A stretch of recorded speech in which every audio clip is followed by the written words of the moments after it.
Damages, that's the topic for today. We're going to talk about damages. It's probably one of the single most important things in personal injury law. Good morning, I'm Mike Ashworth with the Worth Law Firm, and I do personal injury law.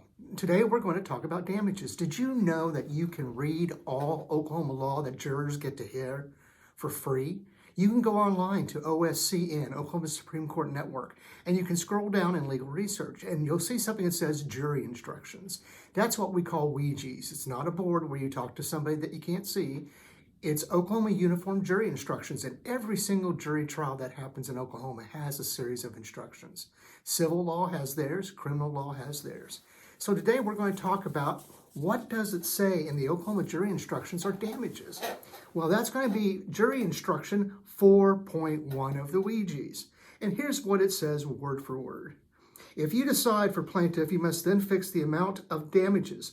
This is the amount of money that will reasonably and fairly compensate him or her for the injury sustained as a result of the negligence or wrongful conduct of defendant or defendants.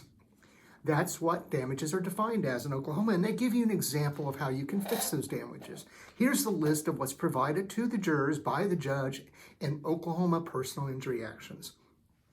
In fixing the amount you will award, you may consider the following: his or her physical pain and suffering, past and future; his and her mental pain and suffering, past and future, what we call emotional distress; their age, in other words, how long they're going to sustain these injuries if they're expected to live to, say, age 85 and they're now 25. Physical condition immediately before and after the accident.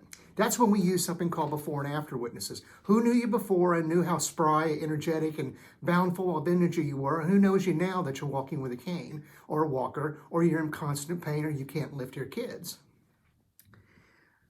The nature and extent of the injuries, whether the injuries are permanent, the physical impairment, the disfigurement. An example of a disfigurement is sometimes in automobile cases, we see people get facial scarring. That can be very traumatic for younger people, especially young ladies, young men that have otherwise no scars at all, and now they suddenly have what looks like dueling scar on down the side of their cheek that have to get constantly debrided or treated.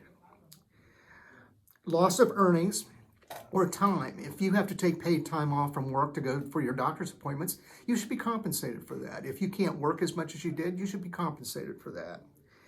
Impairment of earning capacity. Can you make as much as you used to? That happens quite a bit. The reasonable expenses of the necessary medical care, treatment, and services, past and future. That's pretty self-explanatory.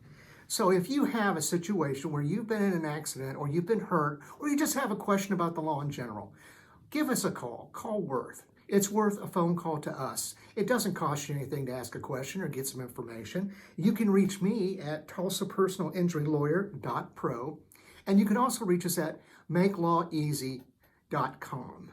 Make law easy. That's the motto of this firm. We want to make law easy for you, and that's why we're pros, and that's why you call us first.